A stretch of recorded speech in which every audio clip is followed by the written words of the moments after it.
Yeah, I turned it off. I have the speakers turned down, so you're not gonna really be able to hear yourself. But if you want, you can wear the headphones. You can hear, but you're gonna be like hearing me too. No, I ain't worried about that. I just want to just be able to hear myself so I can hear my tones or whatnot. You know what I'm saying? I mean, So I can make sure. talk real quick. I've been talking, my guy. Yeah, it's just the volume's super low for that mic. Oh man. Well, okay. Yeah, you can kind of hear yourself now if you talk. Yeah. Like woo, woo. That shit go over. Yeah, I can see like I so can. when it start peaking, and it go. Yeah. And then my mic's just kind of like loud as is. It's like a dynamic mic, so because I'm speaking so close into it. Your mic is fucking beautiful. Yeah, it's because I'm like, well, I'm talking really close into it. No. We just have two different mics, bro. Like, Yeah, so we just. It is what it is. Huh? This fucking guy. Yeah.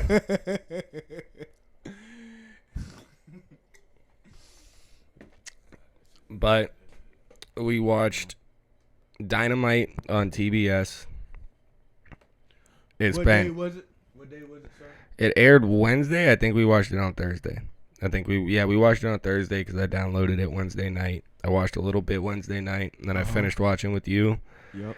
And it's been 2 days now since we watched it, and we're recording now. So I stopped taking notes after a certain point, and even though I watched it twice, my memory's a little foggy on it. But I know that and I guess to like kind of break down, like before we break down the actual show, we should break down who we are. So I guess I'll preface it like I watched a lot of early 2000s wrestling. Yes. That's during my childhood. Mid 2000s definitely became like a super fan. No. 2010s I stopped watching right up until like the night after WrestleMania 29. I've watched TNA, like I always really liked TNA.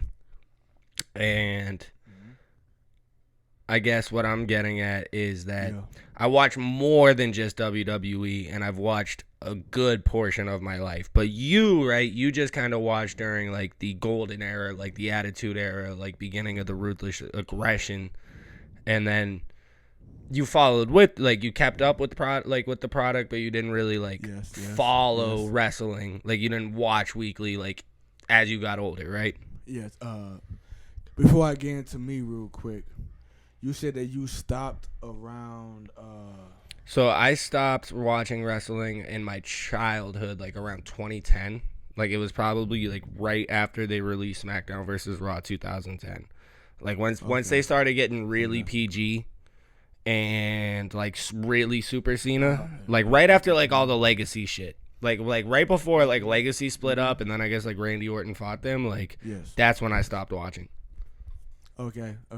But I was still watching TNA. Like, even though I was, like, done watching WWE, I would watch TNA here and there. And then I just, I stopped watching wrestling kind of altogether for a couple of years. Okay, yeah.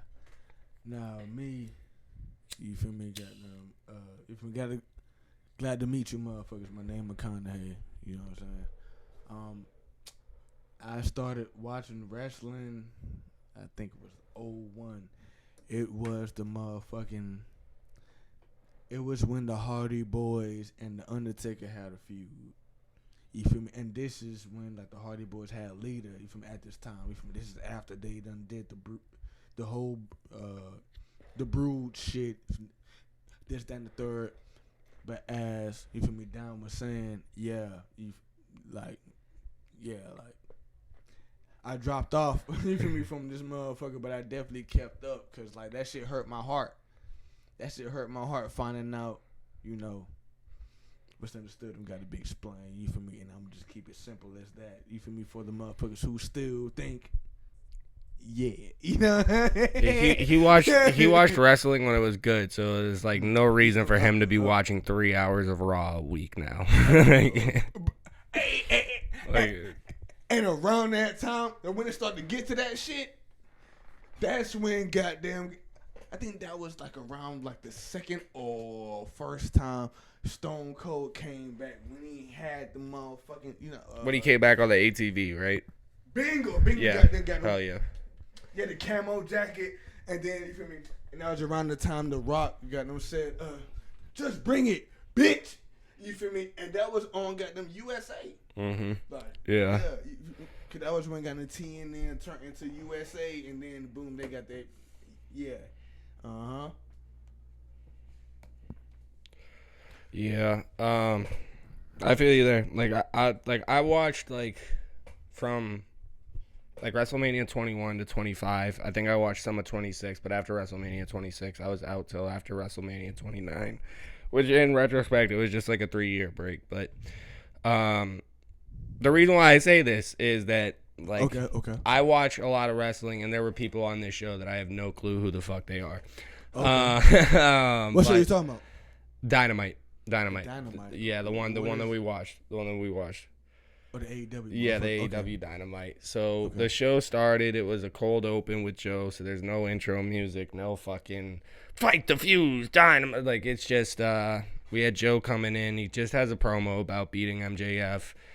And, I mean, that's literally my note, is promo about beating MJF. And it was good, but it was just like, when, with the angle at the end of the pay-per-view, we were kind of like, I was just like, all right, let's start the show with Adam Cole and let's get an explanation of that.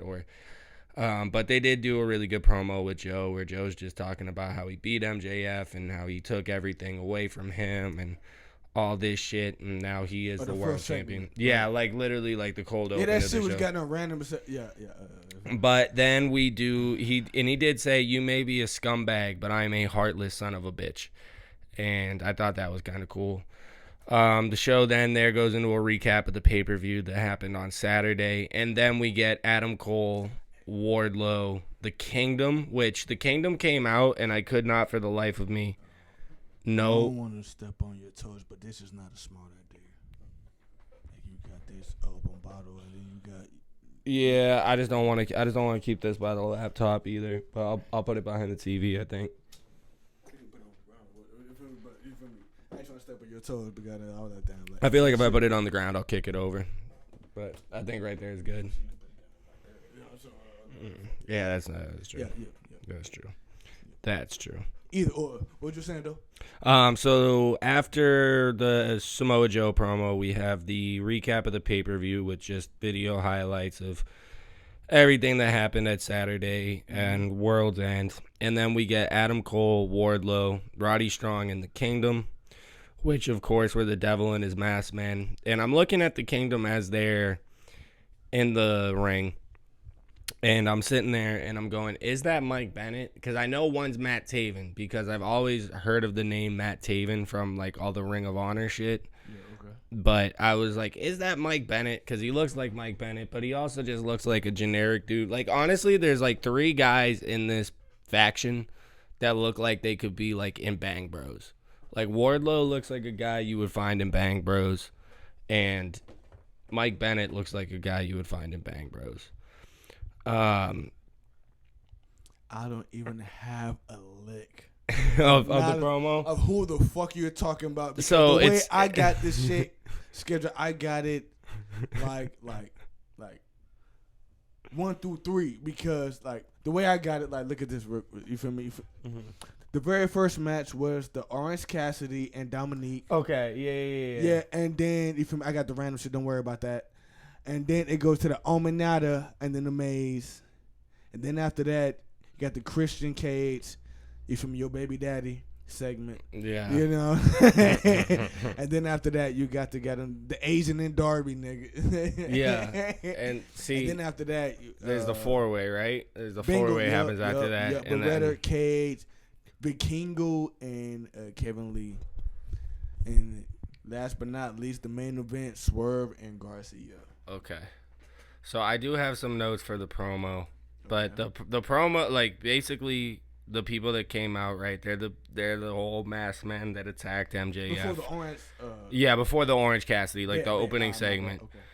And really, like, Adam Cole cut a pretty good promo. It was long, but it, I felt like he explained the reasoning for the turn pretty well. He was like, I am, you guys are boo me, but I just did this to MJF before he could do it to me, because if MJF, as soon as MJF didn't need Adam Cole, he would have done the same. But Adam Cole didn't need MJF. MJF needed Adam Cole. And he says it started. He says it started about the championship, but it became about destroying MJF. He also says MJF is dead, and the crowd then started to chant "Shut the fuck up," which I thought was funny. But they are running this whole storyline where, like, MJF's contract has come up, so they took him off the roster on the website. And if he was leaving, I do not think they would have said his name as much as they said it throughout this show and this promo. Yeah. But then Adam Cole starts to kind of, and you can cut me off whenever you want, just like feel free. I know that Adam Cole starts to break down the faction, and so he says the Kingdom are ROH tag champs. Roddy's gonna go after the international title. And Wardlow's going to get the world title. And when I am ready and I am fully healthy, Wardlow is going to surrender the title to me. Which makes me think, why the fuck did Joe win? Why did you make this deal with Samoa Joe to have him win the title if you're just going to have Wardlow? Like, why not prolong the reveal of the devil? Why not set it up to where Wardlow, because, I mean, Wardlow would have got a title shot at some point. He's killing jobbers. So I thought that was funny, because it's just like, you can tell that this storyline kind of is in some ways, like, because of all the injuries that have happened, I think they're having to work things around. And I think that like, the whole Wardlow's gonna get the world title and surrender it to me, but we just helped Joe win the world title from MJF just makes absolutely no fucking sense.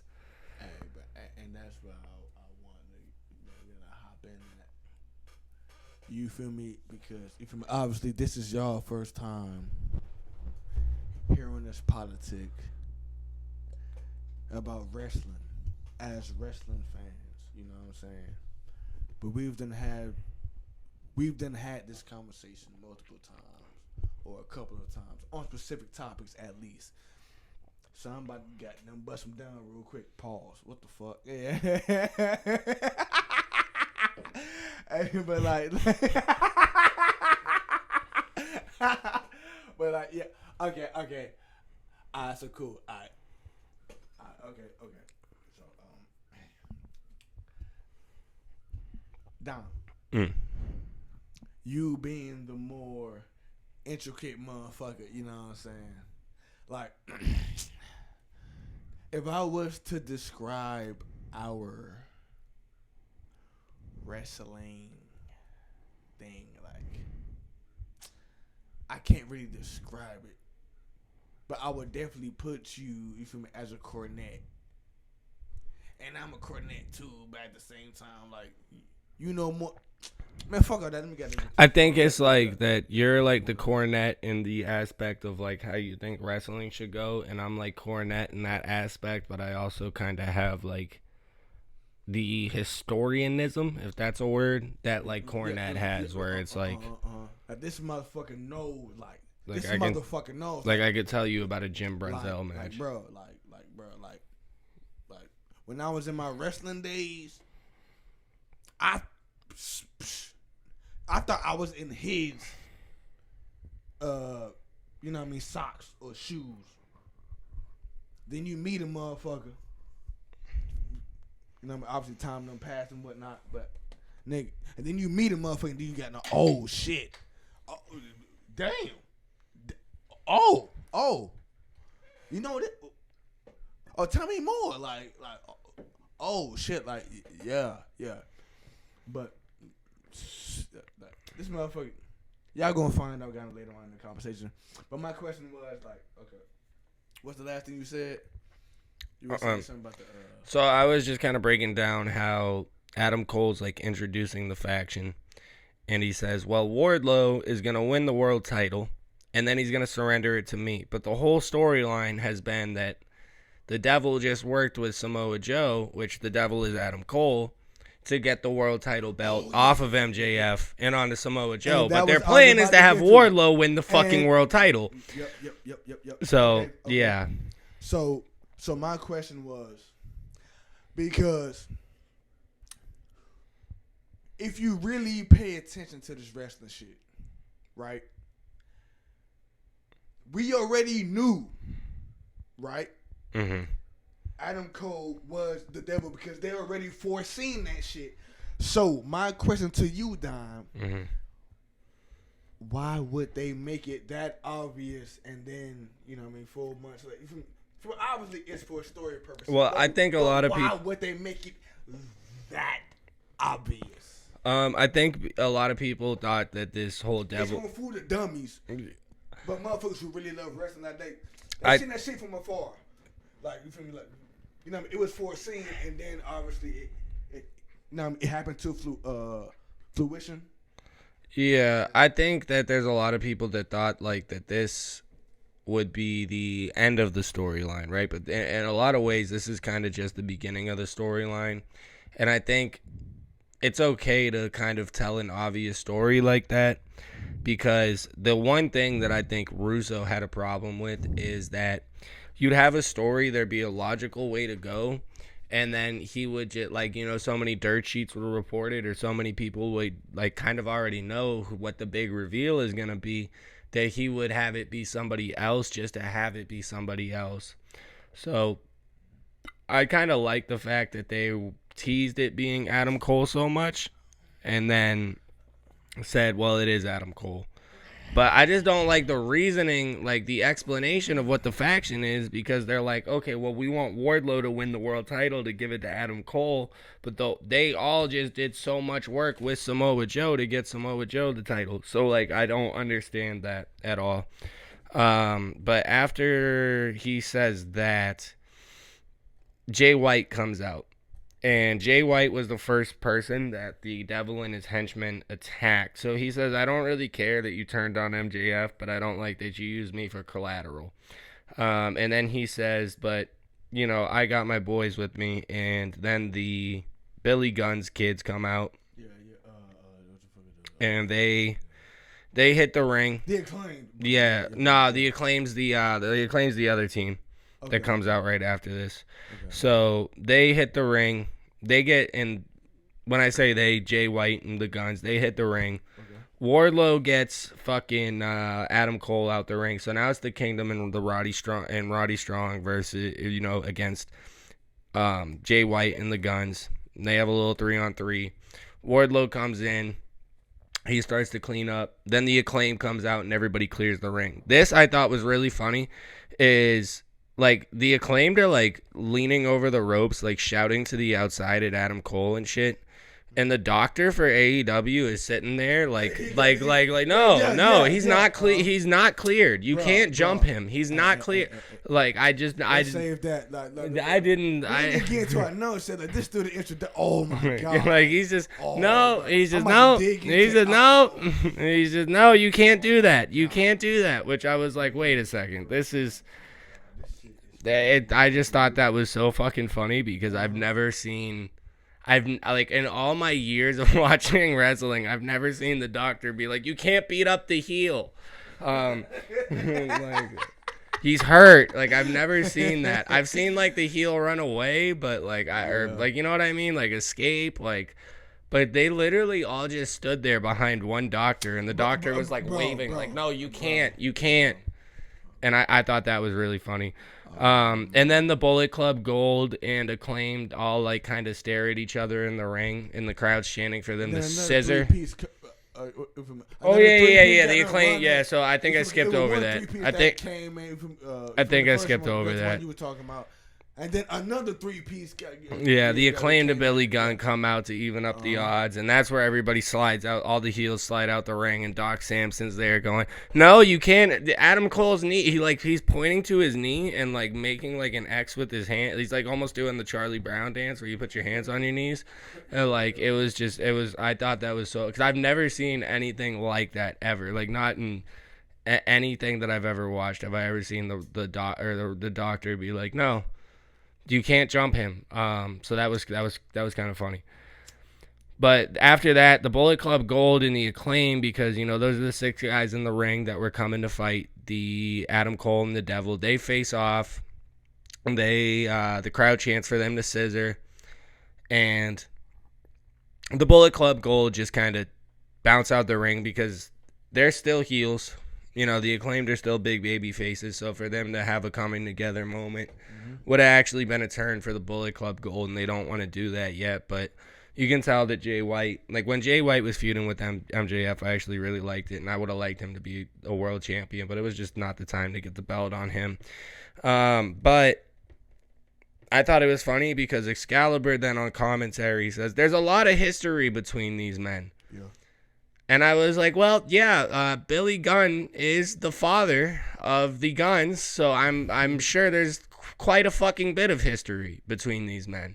And then, I mean, he did kind of touch on that, but I just thought that, it was kind of, he's like, there's a lot of history here. And I'm like, yeah, when there's a pair of sons and a father, like, if there's fucking quite the bit of history.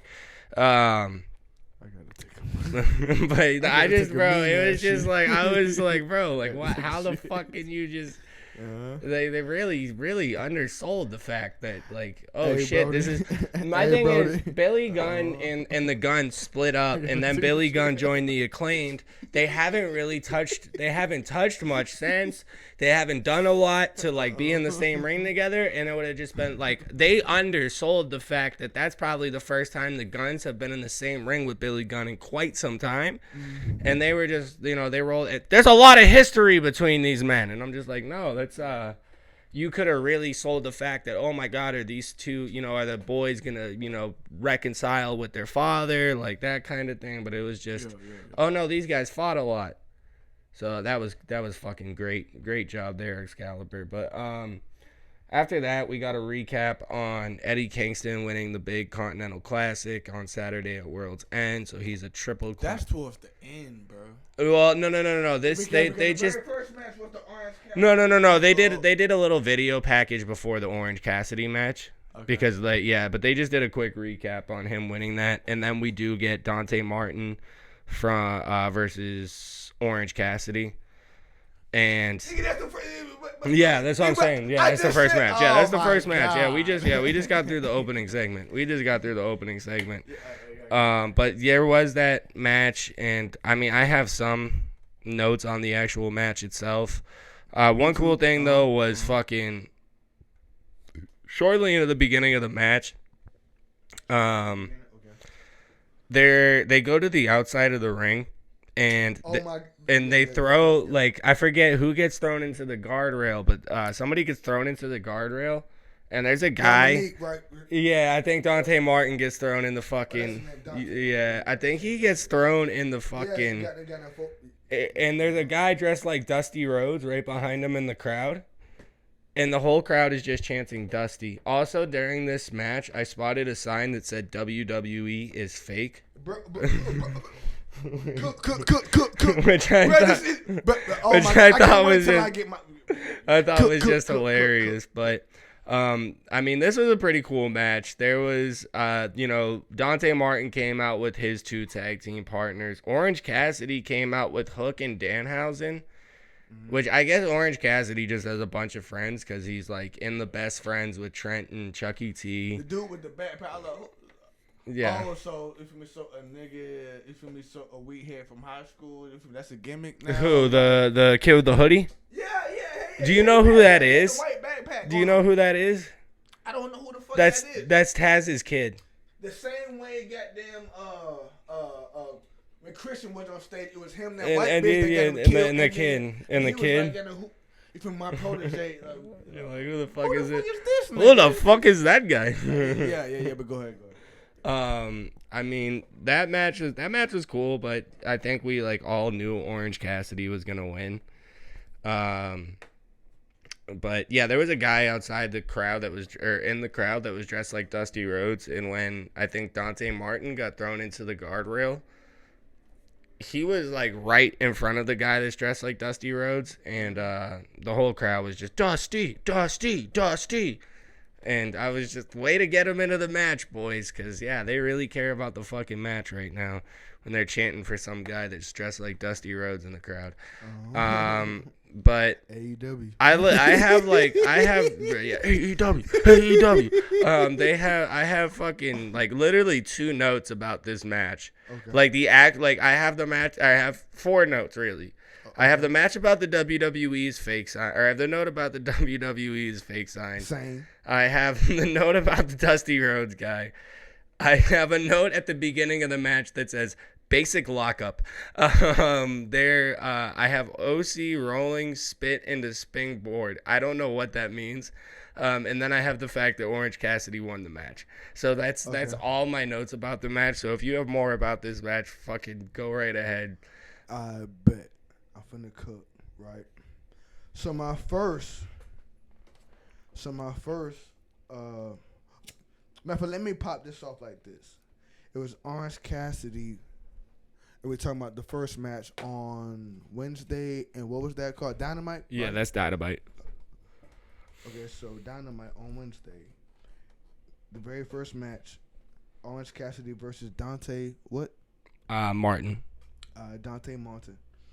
My first bullet is random dude gets escorted out. That nigga.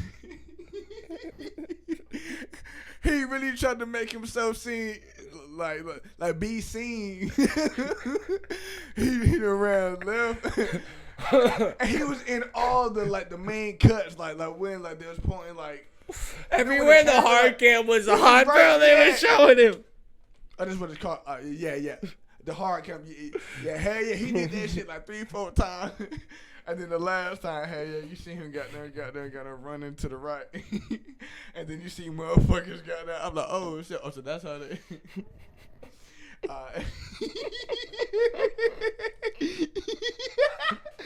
Bet. So the second one. Let me pop this up real quick. Okay. I rated that match a 3.5 to 4. Okay. And my second bullet is they had a couple cool moves. Okay, cool. Third bullet, love the time frame. I love the time frame because they're usually got them. You feel me? Long matches. And my fourth bullet is didn't like how dude was. Oh yeah. When you was talking, Dante wasn't selling. His selling was fucking doo doo, fucking a booty juice, fucking Epstein's Island type. Like we need to keep this shit like under wraps. Like. Yeah, we seen it, but let's not talk about it again. Like you know what I'm saying?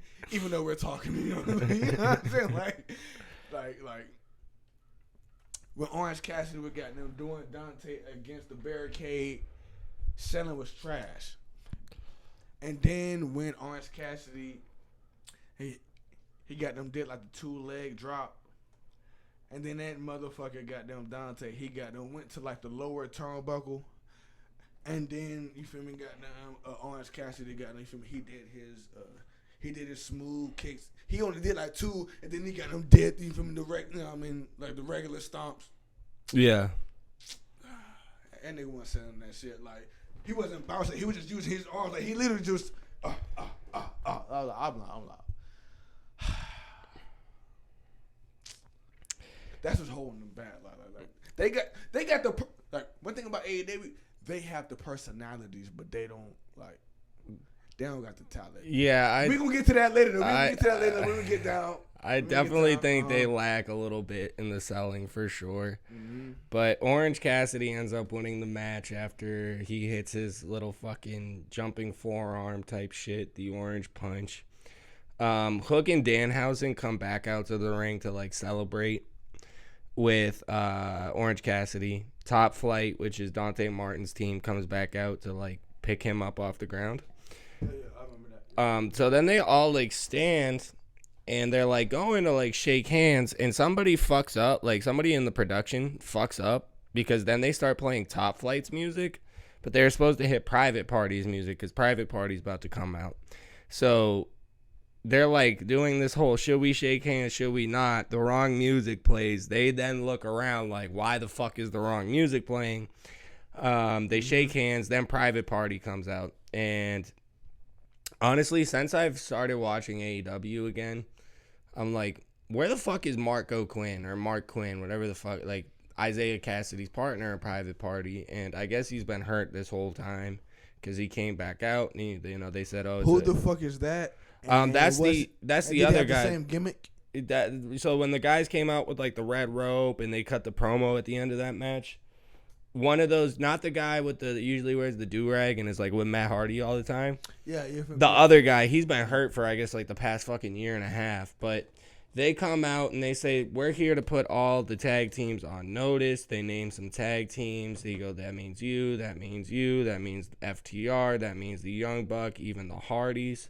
And then I put, none of the other teams seem to care, because like literally right as they get done cutting their promo, like Orange Cassidy just rolls out the ring, like the other guys just leave, like they just cut that promo and they're like, oh cool, all right, and leave. Like there's no tension, there's no back and forth in the promo.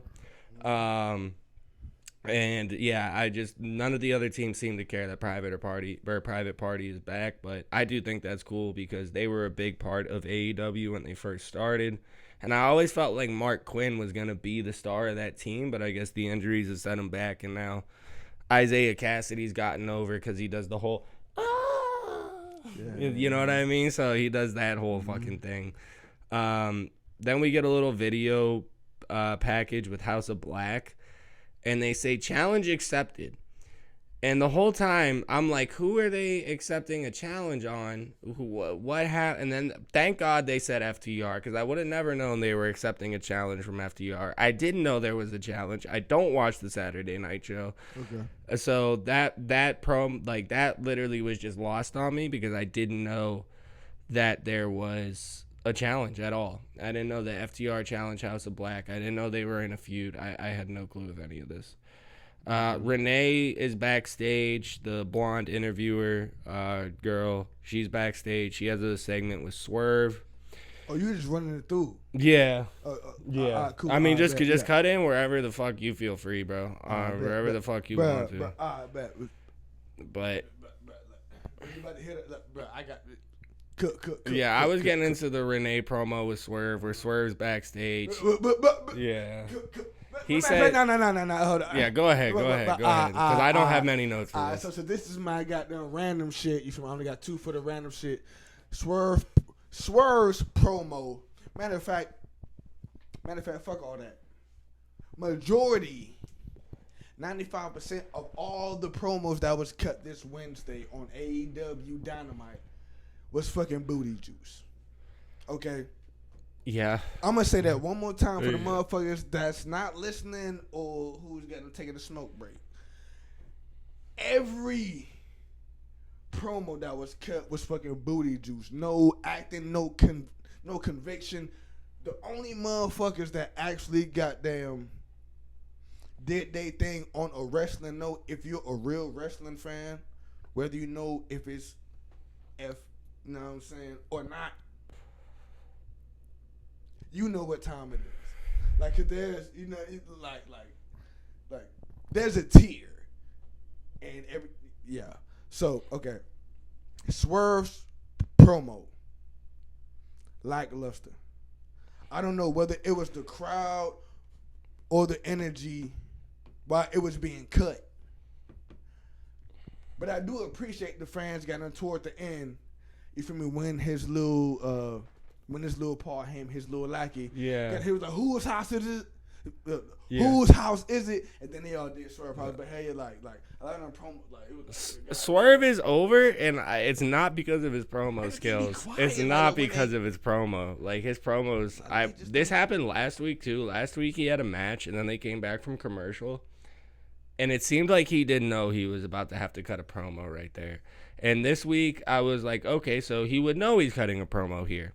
And it was the same thing. The beginning, there was just a lot of like you said, it just wasn't good. It just wasn't a good promo.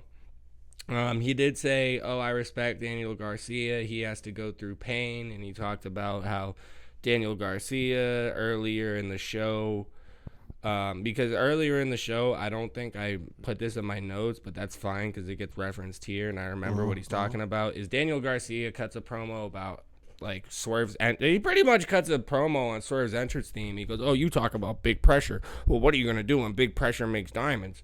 And then Swerve says some shit about this pressure isn't about making diamonds. And I was just like, what is it about? What is this about?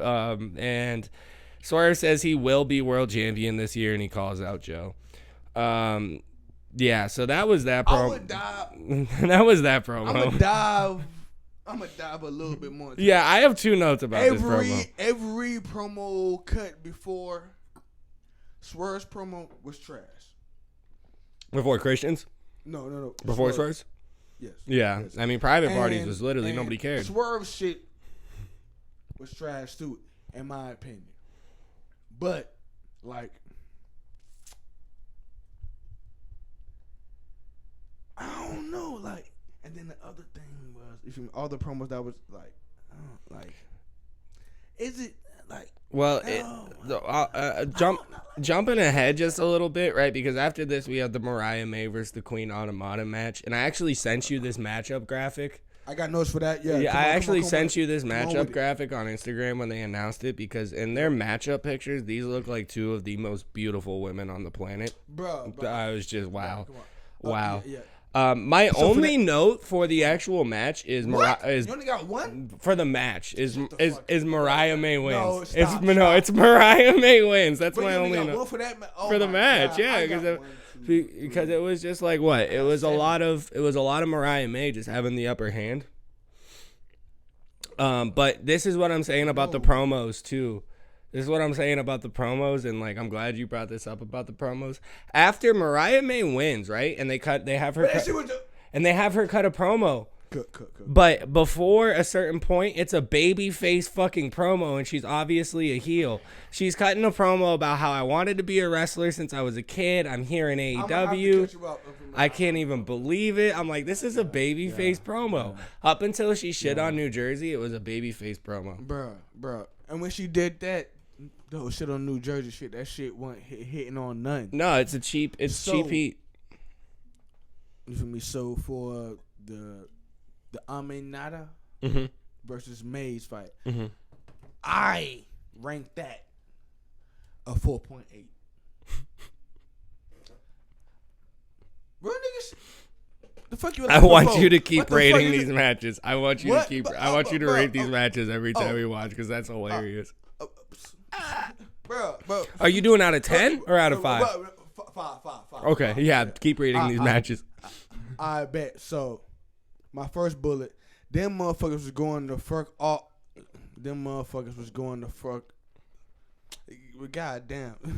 I have a speech impediment, y'all. Goddamn, bear with me. Grab a beer if you need to. But yeah, goddamn, them motherfuckers was them motherfuckers. Them motherfuckers was going to fuck in the beginning. I was like, oh shit. Every move, yeah. Every move, or at least 90% of the moves, nigga. To have two females wrestling, and all you hear is goddamn, like straight bumps, like.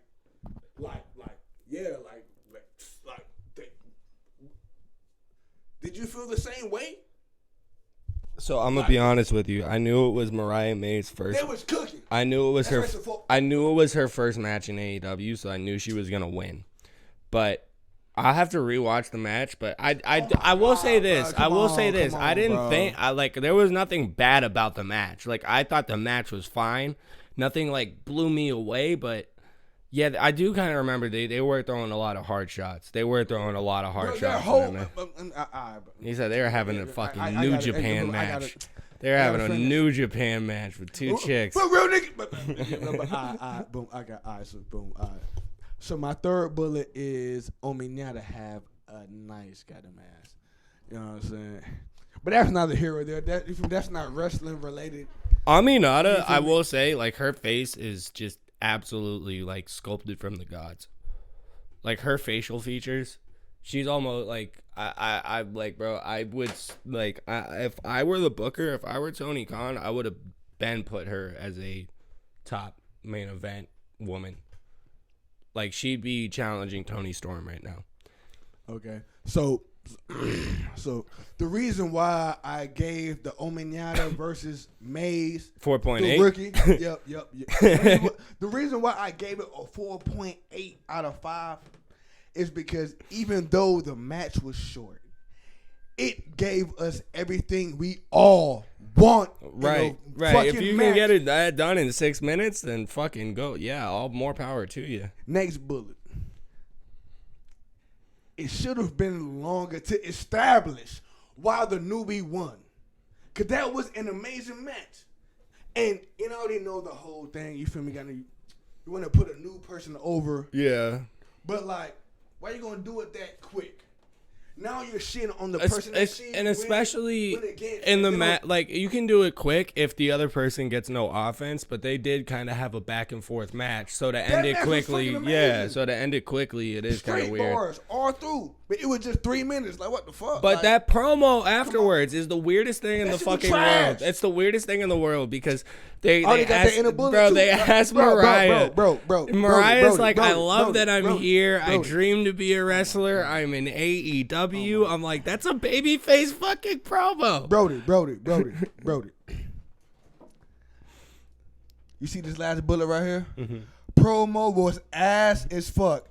This could have been cut short so we could have more of a match. Because the fact that they was goddamn killing within a short time frame, and then you want to goddamn introduce this bitch as like, oh yeah, you feel me? I'm a new goddamn AEW contender, like, bro, like, yeah, all right, that's fine and dandy, but like that like, y'all should have had more of a longer match because y'all was cooking, like, like real nigga shit.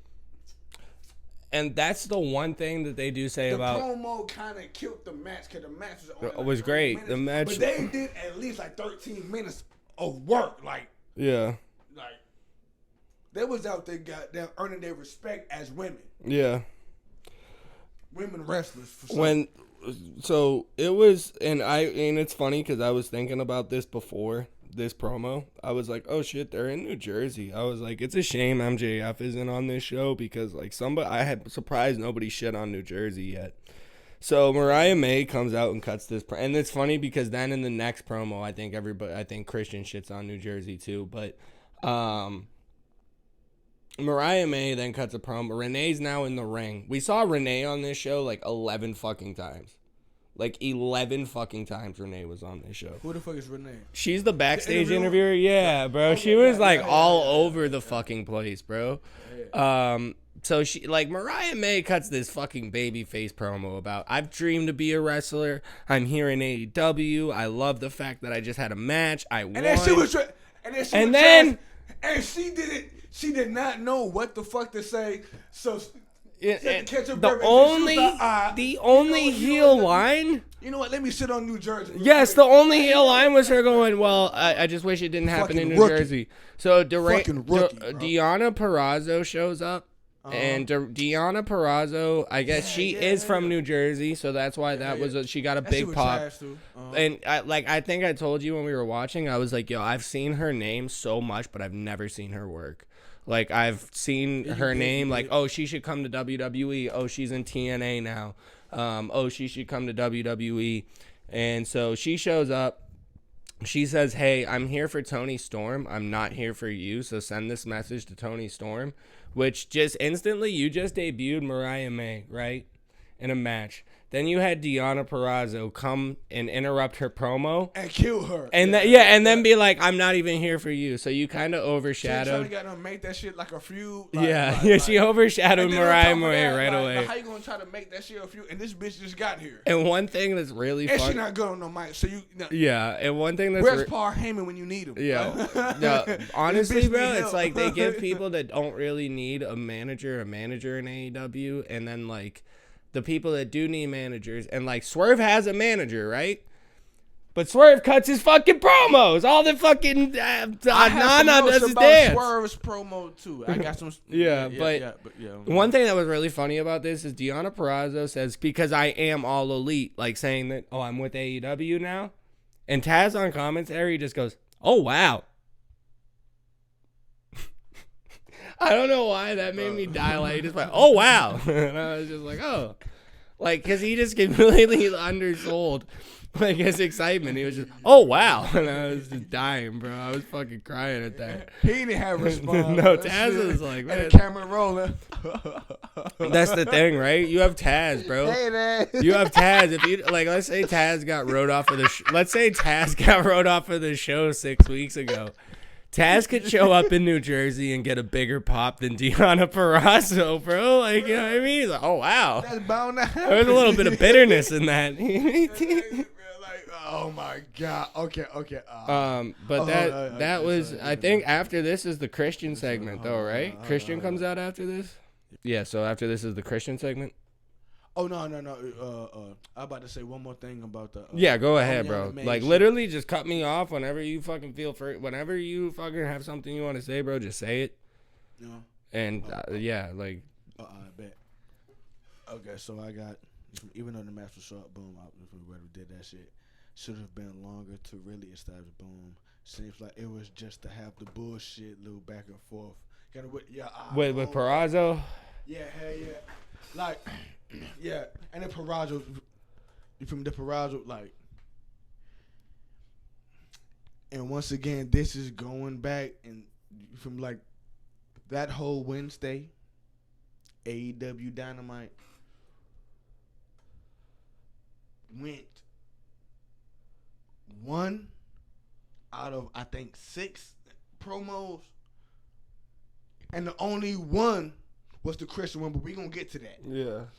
You feel me? But the Purrazzo bitch, like when she came out, I'm like, but damn, like so Cheryl really cut this match short just to have this trembling voice. Like that bitch literally sounds like she's motherfucking crying, like at the end of her words. Like you feel me? The trembling voice.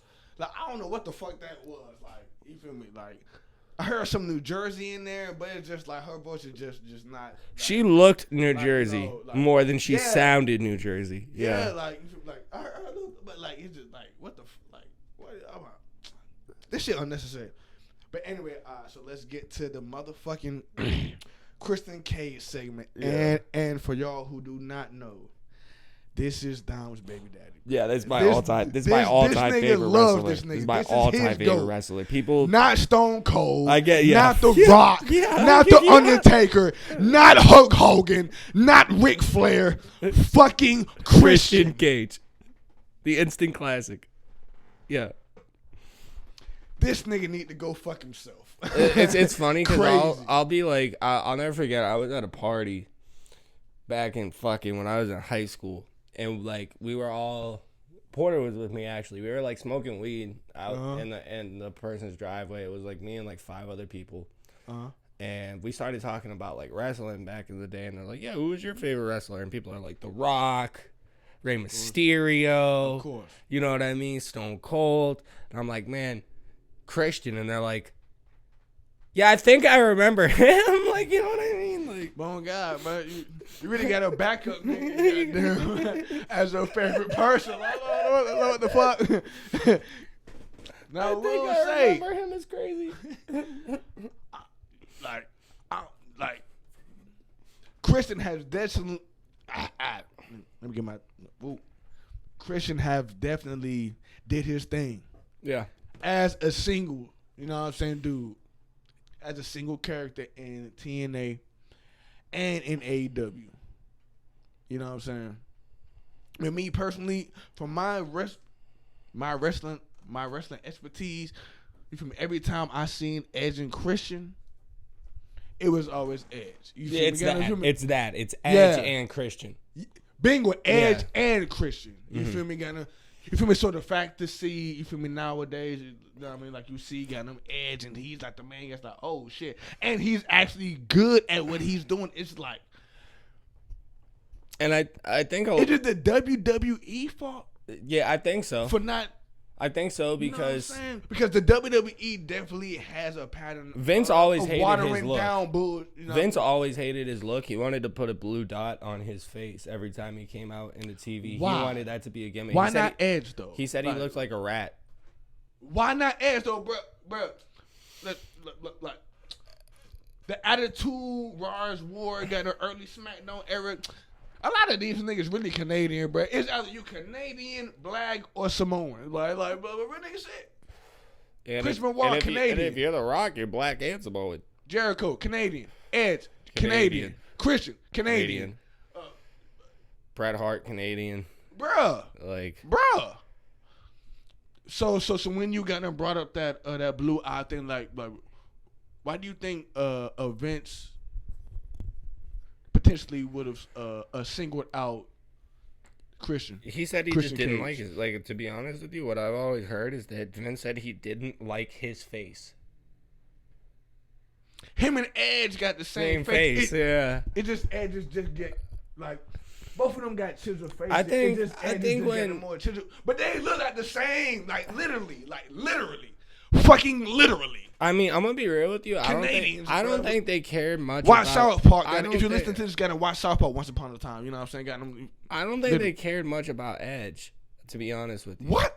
I don't think they cared much about Edge up until he fucked Matt Hardy's girlfriend. Like, Edge wasn't doing much up until then. Like, I mean, he was, but he wasn't. Real goddamn. But once he did that, and he became like, the crowd really started to like care about booing him. Mm-hmm. Then they were like, oh yeah, we can make him a real top heel, and then that's when he gets Money in the Bank and he beats Cena. But Christian, I also think a lot of the reason why people don't see why Christian is a top guy, or like not a top guy, but like can be a main event guy and can be a singles guy on his own, is because not a lot of people were watching TNA at the time where he was their champion. You know what I mean? I think a lot of people started watching probably right around the time that Team 3D put him through the glass table and he went back to WWE. And then WWE kind of was like, all right, we'll put you in ECW and you'll be like the top guy in ECW, but you're the top guy in ECW because we put guys like Sheamus on ECW. We put guys like CM Punk on ECW. We put guys like Evan Bourne on ECW first, so that way you can put them over. You know what I mean? And then, like, you know, he was still more of a guy that's a jobber to the stars than he was a star in WWE, even after coming back. But yeah, his promos are great. I always think he's a better heel promo than Edge. I think he's a better heel promo than Edge, but he cuts out. He's surrounded by a lot of people that can't talk in AEW. Like Shayna Wayne takes the mic, and Tony should so pretty much. Christian comes in the ring. He's with Luchasaurus, who is now Killswitch. He is with Nick. He's with Nick Wayne. Yeah, he's with Nick Wayne, and he's with Shayna Wayne. I got one question for you. I only got one bullet for this, and I don't mean to cut you off. Yeah. Who the fuck? Yeah, is the chick? No. Is the kid? Who the fuck is Nick Wayne, and why is he supposedly Christian's protege? All right, I'll break this down. He just looked like a high schooler. Nick Wayne actually just graduated high school. Nick Wayne was killing it on the indies. And AEW said, we'll give you a contract if you graduate high school. So he graduated high school. He turned 18. He knows Darby. So Darby and Christian were feuding for the TNT title. And Christian was having Luchasaurus fight Darby and shit. Okay. So Nick Wayne was on Darby's side. And what happened was they had that match where Christian's like killing Darby. Like, I mean, everybody kills Darby in the matches that they have with him, but the match where Christian like throws him on the stairs and shit. Mm-hmm. Darby's about to win, and then Nick Wayne shows up and turns on Darby. And the whole thing is Nick Wayne's dad used to be a wrestler, but do you know what happened to Nick Wayne's dad? I don't even know Nick He's Wayne. dead. So Christian now gets to play into that gimmick more and be the father to Nick Wayne. So what happens is Edge like goes crazy and like concertos Nick Wayne in front of Shayna Wayne. The chick, right? Yeah. So when they had that, I forget when they had the match, but then Shayna Wayne like comes in the ring and it's acting like she's gonna hit Christian, but she ends up hitting Edge. So now it's like Christian's banging Shayna Wayne, and he already like had Nick Wayne being like, "I want you to be my dad," type shit. Because that's Christian's whole gimmick in AEW is your dad is dead. Yeah, for sure. You know what I mean? Like, but okay. What is Nick Wayne's moveset? Like, what is? Bro, I've seen like 3 matches with Nick just Wayne. Look like a high. Yeah, high schooler, he's like Darby in a way. Like he just takes a lot of bumps. He does a lot of high flying shit. Okay. But I really haven't seen enough Nick Wayne to tell you exactly what kind of style he wrestles versus his moveset. But I watched him have that match with AR Fox on Dynamite, like probably about a month, like his debut match on Dynamite. Hey, bro. Or no, he had a match with Swerve too. His debut match was against Swerve. Is he a spot? You feel me? Even though he a jobber, he faced top tier people. You feel me? He ain't losing. If they're smart, they will elevate him to only face more and more top names because he's so young. He's 18. So you know the next one finna be. Yeah, but only got 2 5s on this motherfucker. I would think if they're smart, they're gonna have Nick Wayne just keep position him towards the top, and I mean they have him with Christian now, so he can learn a lot. Do he actually wrestle? Yeah, he's wrestled a handful of times there, but I haven't seen him have many matches. Like, it's not like he's a wrestle every week guy or gets matches at the pay-per-views, but he's had a couple matches since they signed him. But, man, Shayna Wayne's promo is just god-awful. Tony Schiavone comes in and he's asking Christian about Saturday and, having Luchasaurus goddamn use his, like, I can fight for this title at anywhere thing that night and giving it to Christian. And Christian's about to talk, and then Shayna Wayne takes the mic and she's all, "How dare you?" Yeah, and it was just bad. But Christian's promo I thought was great because Christian literally hit all the heel points, delusional heel. At one point, he says, "I am 2-0 against Edge," but he also acknowledges that he's a 2-time champion. And it's like, if you're 2-0 against Edge, you wouldn't have lost the match to become a 2-time champion. It was just great. It was just great. Sonny, man. Yeah. I only tapped because I thought that you just lost that round. Yeah. If they would have told me you would lose the fight, I wondered. Yeah. But he cuts a promo thanking everybody that helped him at the pay-per-view. So he thanks Shayna Wayne. He thanks Nick Wayne. He calls Nick Wayne his prodigy. I think does he call him like the apple of my eye or some shit? He calls him something that was so crazy. Oh, and Shayna Wayne also calls so listen to our father, Christian Cage. And I would just remember thinking, hey, like, she just called this man God? Like, you know what I mean? Like, that's crazy. Her shit was. It was awful other than that one line. Other than that one line. Before, bro. Every promo before Christian Cage come into the building, come into the motherfucking ring with his protege, Nick Wayne, and whoever that bitch is, trash. Every promo, no voice, no conviction, bad acting, all that. Like, bruh. And I got a comment about that on the main event, but we're going to get to that. Yeah. So, let's get to this Takeshita versus Darby. Yeah, I just want to. I rated this motherfucker a 5. I just want to touch on one more thing about the Christian promo. So Christian pretty much he cuts the promo and he like literally finds a way to thank everyone. He's like, I want to thank Shayna Wayne, my matriarch. I want to thank Nick Wayne, and he calls him either like the apple of my eye or like he calls him something that was so fucking out there that I just died laughing. Luchasaurus? No, yeah, and then Luchasaurus, and he starts saying, the person I couldn't have done it without, and blah, blah, blah. And then he ends up thanking himself and not Luchasaurus, and so that was great. And then before the Takeshita match, we have the Saraya, Ruby Riott, and this other chick promo backstage with Renee. I love that one. And I love that one. I didn't I was just so lost because the week before the other chick shows up. Yeah, the other week the other chick, not Saraya, not Ruby Riott, she just shows up with the knife with Saraya, and then Saraya's the one in Grand because there was 3. There was the blonde one. The blonde one was the one in the middle who. Yeah. The like alt looking girl, right, and then Paige. Yeah. The one on the right for me. I see the one who had the green outfit and black hair. Yeah. I just, I'm going to be real with you. I was just so lost. I don't have much other than the fact that I was lost because I remember last week on Dynamite, there was a similar promo, but Saraya was like, I'll explain later. And then I didn't watch the Saturday show, and I guess it was explained, and now it's just expected for me to understand it because they're just they're together now. So I didn't really...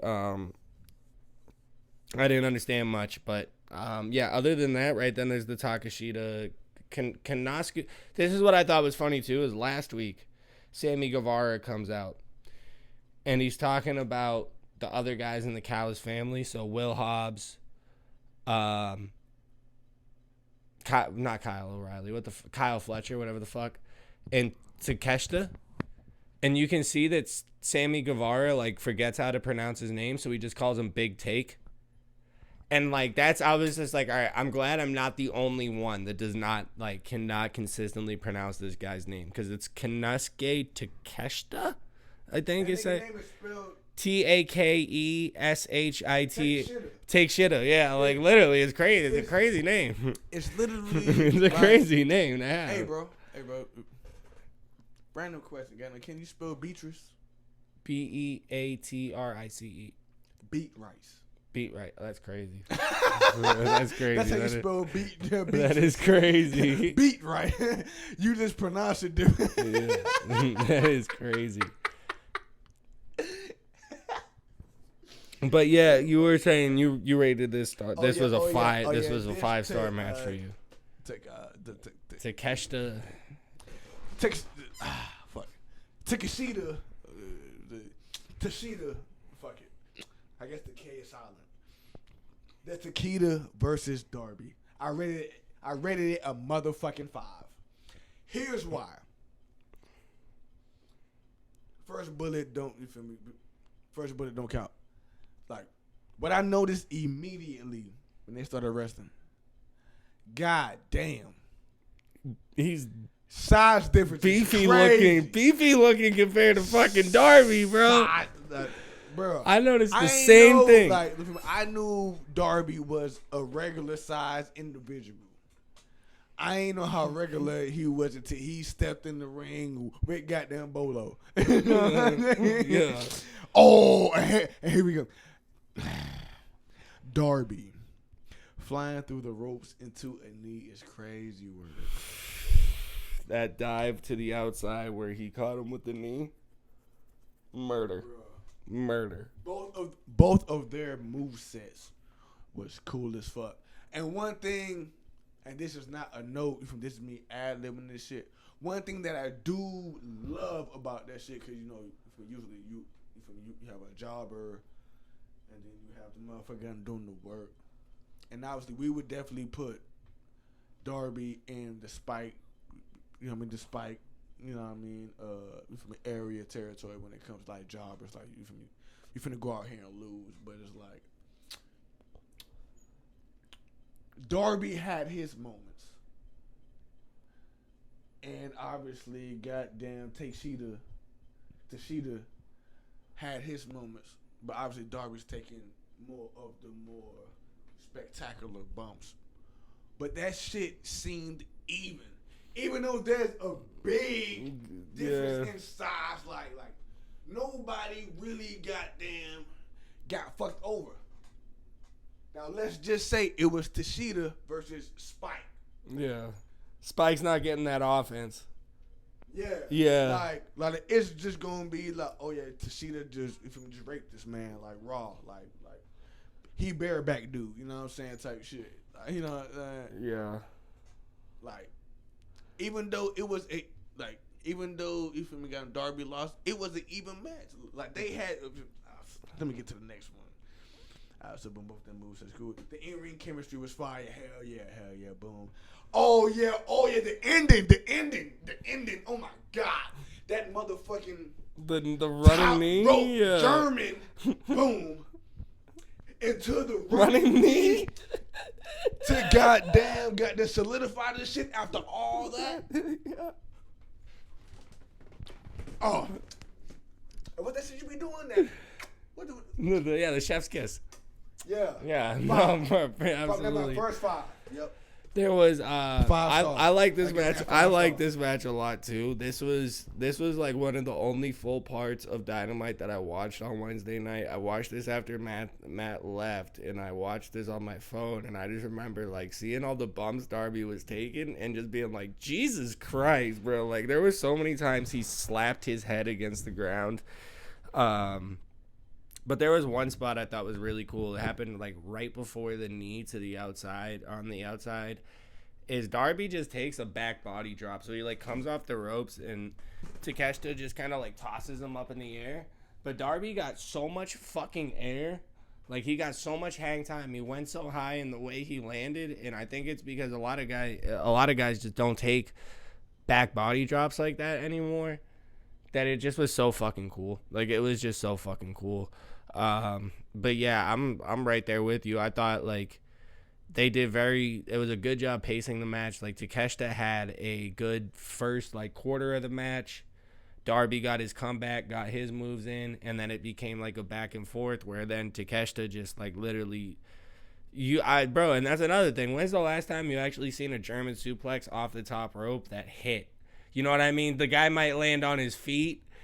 And then they hit that move, and then Takeshita followed it up with his finish. When that German suplex happened, that shit had me questioning myself. Because I was like, okay, German suplex up the top rope. That's not spectacular. I've done seen this. But the execution of it, like the fucking air that Darby like. That's what I just don't think Darby cares how he lands. The way they did it kind of renewed the move. So like, fuck all the German soup, like the top rope, like.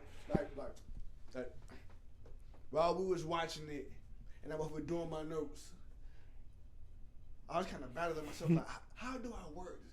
I know it's a German suit, but there's something special about this. Yeah.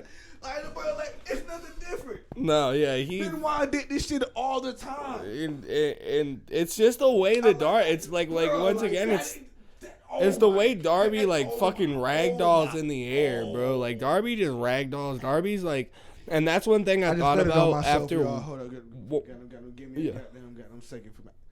I need to grab a napkin. Yeah, no.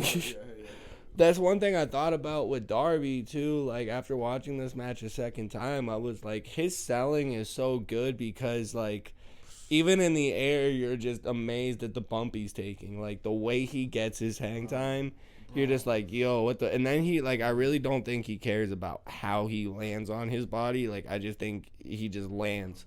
So, he's just, like, he is literally a human ragdoll. Like it's crazy. With skills. Yeah, it's crazy how many. And Spike probably might got skills, but we just never got them. Was able to get to see. Yeah, I'm pretty sure we got to do research and got to see, but you know what I'm saying. It's goddamn. It's a possibility that we might find something or might not find something like he just like, oh yeah. But you're a rag dog because you ain't talented. But you got there was a point after the knee where Takeshita throws Darby in the ring, pulls him back out by his foot, and just throws him on the ramp, and Darby's head just smacks off the ramp, and I was just like, Jesus. And then right after that, that's where they do the little rolling German suplex down the ramp, and Darby just keeps, like, literally smacking his head into the ground. And one thing I noticed watching the second shot, did you notice that he did, like, a dry heave on the outside of the ring? Like, Darby, like, started dry heaving, like, doing, like, I don't know if it was a spot or if he was actually concussed. What is a dry heave? Like he started like spitting and shit like that, and being duh, and I was just like, is he actually concussed or like? He's aspirating or something. Yeah, I was like, is he selling or is he concussed for real? But yeah, Takeshita wins after the German suplex into the running knee, which was just really fucking cool. Really, and both of them. It looked so brutal, bro. Like that running knee, bro. It's not. They gotta run to you. Boom. It's not like one of those. Then it goes like that knee stood there for like 2 seconds, like, boom, and then you know what I'm saying, motherfucker follow through. Yeah. I was like, oh my god, it's not perfect. It's not one of those knees where it's like, oh, you can see he's running and he kind of connects, but then he slaps a lot of his leg. It just looked like he fucking killed him. Hey, before we get into the main event, I want to ask you this. Did I already ask you this? Is AEW a more polished ECW? I think so. I think in some ways it's definitely a lot like ECW and more polished. Like, yeah, because they have those guys that just don't have the, like, ECW had a lot of guys that just didn't have the look, right? Like a Taz, he was too short. Like, he looked fucking massive, but he was short. Like, you know what I mean? They would have guys like Tajiri. They would have guys like Mysterio. And they would have these barn burners. They would have fucking matches that were primarily just brawls outside the ring. I think AEW is like really the perfect combination of WCW, ECW, and TNA. Because like they have that like mid-2000s TNA feel, or it's just something, at least they did when they were first coming out, and they had like kind of similar entrance ramps and shit like that, but or entrance tunnels, because now they just have the one position that everybody comes out. They used to have 2 different tunnels, kind of like the TNA like circular tunnel shit. But okay. After that Takeshita match, Renee comes to the show, and in my notes I have, we've seen Renee like 10 times. It's not the last time we see her on the show either, which is just fucking crazy to me. Like, they used their backstage interviewers so fucking much this show. But Takeshita, she asked Takeshita a question, and I was like, wait, can Takeshita speak English? No, he can't. He just starts shouting some shit in Japanese. And, like, each time I watched, it was really hard for me to not start, like, laughing, just because it was just, like, so out of nowhere, where, like, and each time I was like, wait, can he speak English? Like, I don't remember. Hey, y'all, just know, there's 2 voices on here. Only one of them is racist. No, it was just he started speaking in his native tongues, and it was funny. It wasn't the fact that it was, oh, it's Japanese, ha ha ha. It was the fact that, like, it just, like, all of a sudden it was just Japanese, and, like, I was like, wait, am I supposed to understand this? Like, and then this is what I thought was really funny, is then Don Callis takes the mic and, like, interprets what Takeshita was saying. And so they pretty much call out Sting and Darby for a tag team match. I think for this week's Dynamite on this coming Wednesday. And I was thinking about it. I was like, it would be like really cool if they came up, or it would be really funny if they came up with the storyline where that's not even what Takeshita said. Like, Don Callis is just interpreting whatever the fuck, like, you know what I mean? Yeah, you know what I mean? He's just like, and Takeshita says, you have to give me $500 and free and Waffle House, like, you know what I mean? Like, after doing that shit for a while, kids are finally getting let me finally get the mic. Yeah. And then everybody like, oh shit, from kind of like the whole not Jamaican no more type. Yeah. It'd be a great. It would be a great. It would be a great, memorable way to reveal that he can speak English. If he was like, Don, that's not even what I've been saying. But, yeah, that was just... Yeah, that was something else. And then... And then after this, right, we have the Vikingo, Trent Beretta, Brian Keith, and Brian Cage match. And honestly, that one I rated a 4.1. It was a lot going on. Yeah. Only got two bullets for that. So I just want to say one thing. I don't have much notes. There's just at one point, right, Vikingo's coming out and he's coming out with his manager. And I see this guy in the crowd that looks like, I thought it was a fan that was dressed like Danhausen. And he like takes a swipe at his manager. And then it wasn't until like probably 10 minutes in the match that they're like, oh yeah, that's Danhausen. And I'm like, oh, that is Danhausen. I thought it was like a fan that just like wore the Danhausen face paint. So that was pretty the dude with the because like when Vikingo's coming out, they're going past that part of the entrance ramp, and you see Danhausen go like this to the manager, like try to like hit him. And I was like, oh, that's I was like really thinking that was a fan that was dressed like Danhausen. And I'm like, oh, that dude's committed. Like, I didn't think it was actually Danhausen. Then it was like 10 minutes into the match that they're like, yeah, that's Danhausen. Also, the only other really note that I have from this match is the match starts and Vikingo like gets knocked down by Brian Cage right away. And like within 30 seconds, then Brian Cage is on the outside of the ring and Vikingo does a dive to the outside on him. So I just like, that really pissed me off because Brian Cage just goes like this, knocks Vikingo down. Brian Keith, Trent Beretta and Brian Cage all do a spot where Brian Cage then has to like fall out the ring, and then Vikingo's back and good and does a dive to the outside. It was like, we're not even like 30 seconds or a minute into the match and we already get the dive to the outside. That just kind of pissed me off. Okay. But those are really my notes on that match. My two notes. My first one is he broke his back, spinal. Somebody got them took a mean ass Darby type bump. And my second one is too many weights in between, you feel me, spots. Like they were coming in. It's literally a fucking fatal forward. This ain't no tag. It's a fucking fatal forward. Why the fuck is the other two niggas still hurt over there for 5 minutes while these niggas are having a one-on-one match? Exactly. And then one of them niggas got them get the overhand, and then one of them niggas, you feel me, the niggas who was waiting for 5-10 minutes, got them, now they get their chance. And then it's a rotation, like, you feel me, yeah, I ain't like that.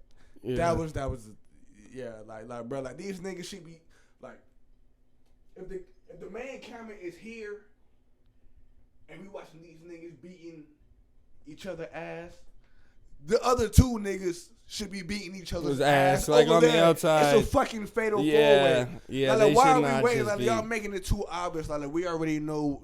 AEW is also really, but like, bro. Like y'all are like, y'all not even trying to keep. Yeah, y'all not even trying to keep kayfabe. And I noticed. Come on, bro. Keep it. Come on. I noticed this a lot within like a lot of like Spanish or Japanese wrestlers that they have in AEW, and AEW does such a bad job at like not showing it.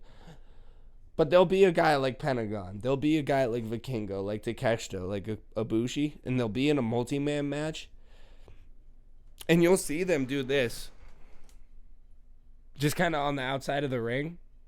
Like just kind of looking at what's going on, so that way that you can see from the hard cam where they are, just kind of like sitting on the outside of the ring, just watching the match happen, so that way they can go run in and do their spot. Oh shit!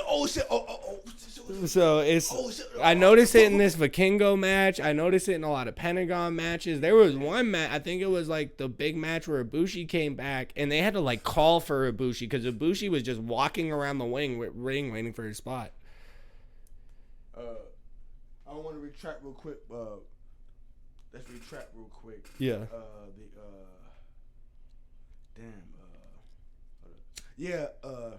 The Tashika.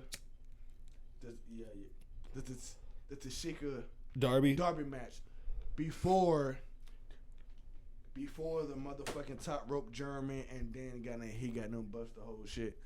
But he was on the outside for a while. the other nigga, I don't know that nigga name, but he was a bald nigga. He wasn't one of the original announcers.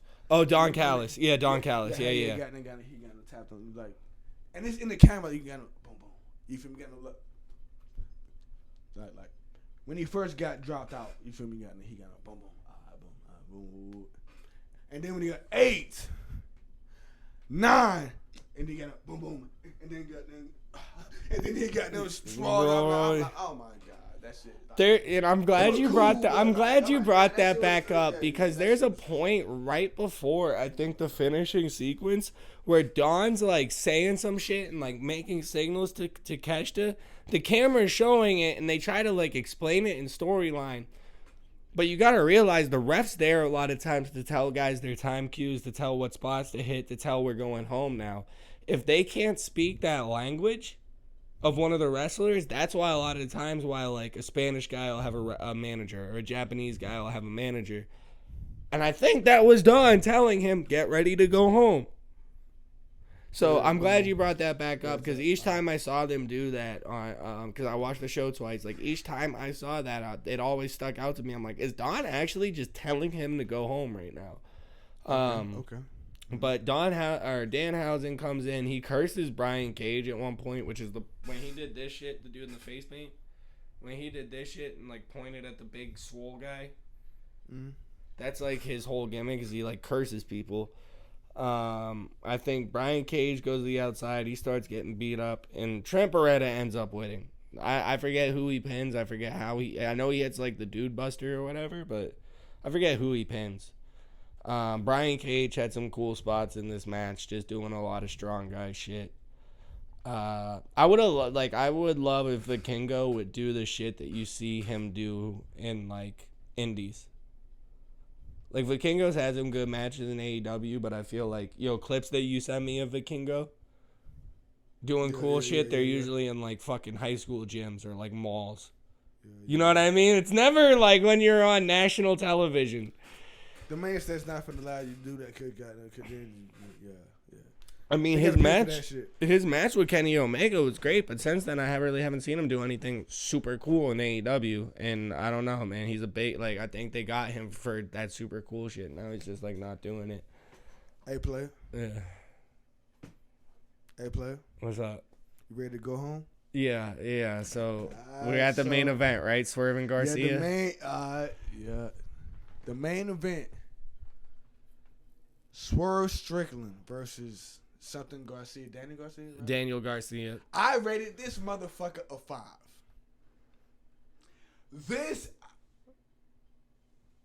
This match here.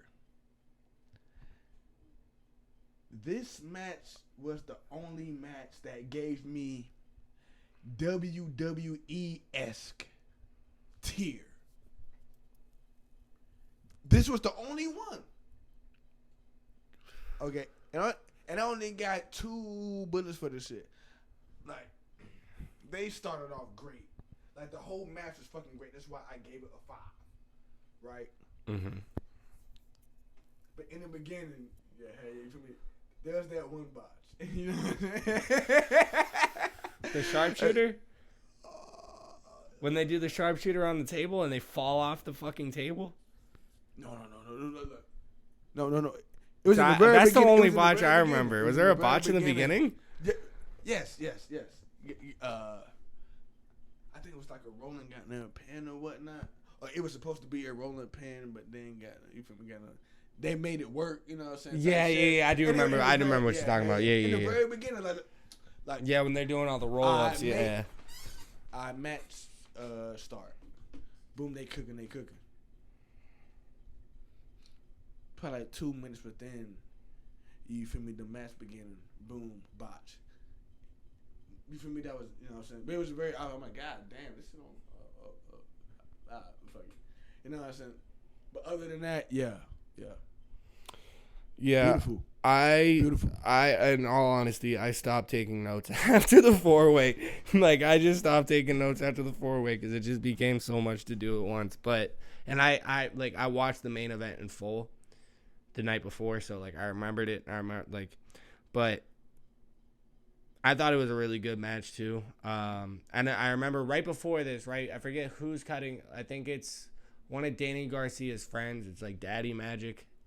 And Renee, right before they're backstage, Renee's there again. This is like the 11th time we've seen Renee on this. And the Hangman page shows up. I came here to get to whoop some ass. Yeah.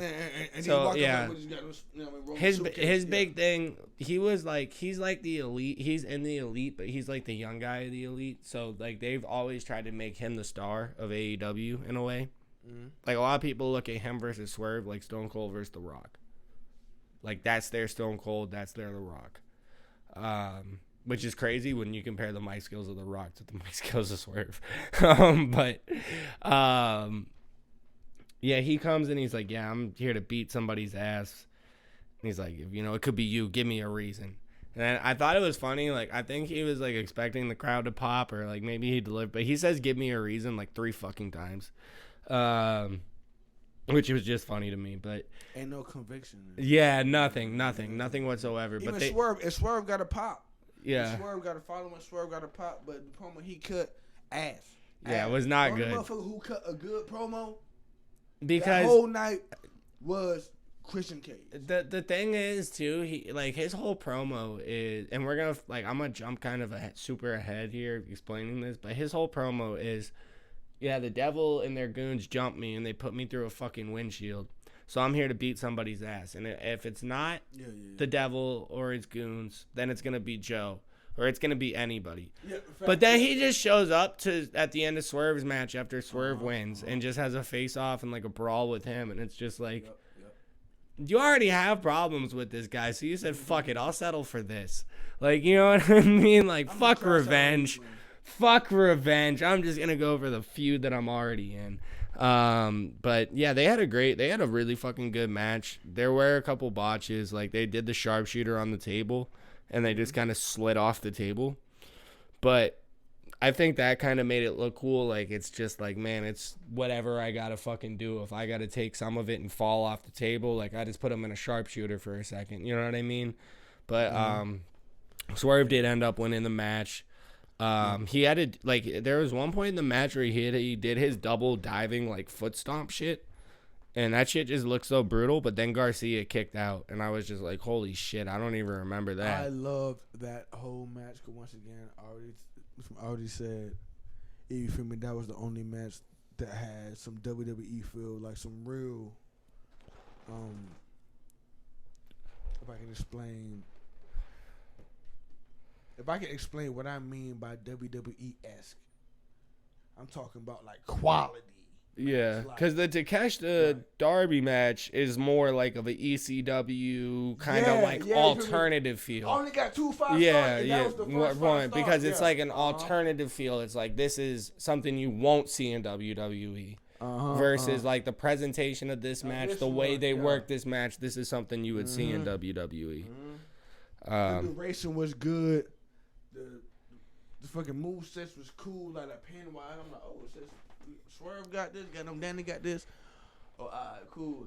And then you feel me? They had like a little 15 to 25 second segment. The dance battle. Having a dance battle mid match is getting crazy. Oh yeah, with Swerve's manager and fucking Daniel Garcia and they each. I loved how appalled Swerve's manager looked after he like hit that the nigga fucking sells like yeah, he sold the dance. He sold the dance, which was just hilarious. Yes, bro. he sold Danny Garcia's dance, which was just hilarious. But yeah, they had a good 15-minute match or so, because I think entrances came on with about 18 minutes left in the show.